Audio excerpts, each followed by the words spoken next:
Identifying as non-binary took some getting used to for junior Ari Campbell.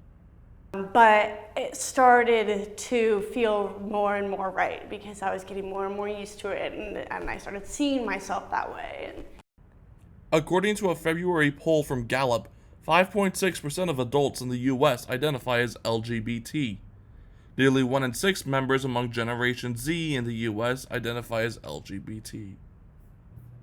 Some LGBT people, such as transgender and non-binary people, alter aspects of their previous identity to better fit their new identity.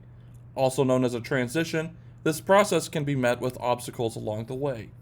Fights over like painting my nails, what clothes I would wear, how I'd present myself to society were very prominent, not just because my family wasn't really comprehending what my gender identity was, but also because they had that fear that society was going to potentially hurt me or even kill me if I had walked out into greater society like that. Some people who transition change their name to better match their new identity. Campbell chose their name because they were looking for a name that was gender neutral but also started with the same letter of their previous name. Normal of a name, and so then I also came across Ari, and my middle name is Marie, and if you take off the M and the E, it becomes Ari, so I can tell people that I came from my middle name or whatever, and I was able to keep the A.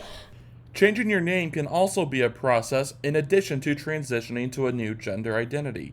It's a process Campbell is still going through.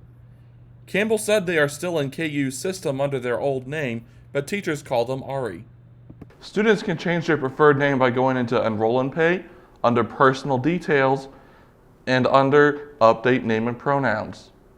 Any changes to your primary name has to be done to the university registrar. Legally changing your name is another process, and one Campbell is currently considering. I would like to legally change it.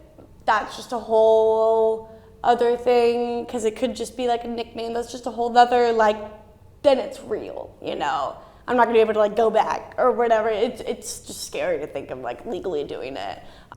So how do you legally change your name? According to KU Law School attorney Adam Mansfield, it varies by area.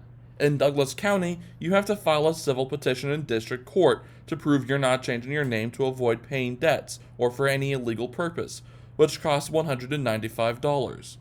After that, you need to publish notice, either through a newspaper or by notifying creditors through certified mail. Finally, a judge orders a name change. It can take a couple months between when you file the petition, you provide notice to your creditors. Most students, that's a credit card here or there, potentially a loan servicer or the Department of Education. Maybe if they have a car loan, something like that. However, transitioning to a new name doesn't end there. That's when the work begins, because you have to get your driver's license changed, get your birth certificate potentially changed if you're changing your gender marker, and then you can do that in Kansas. This is Tristan Allen reporting for J552 News.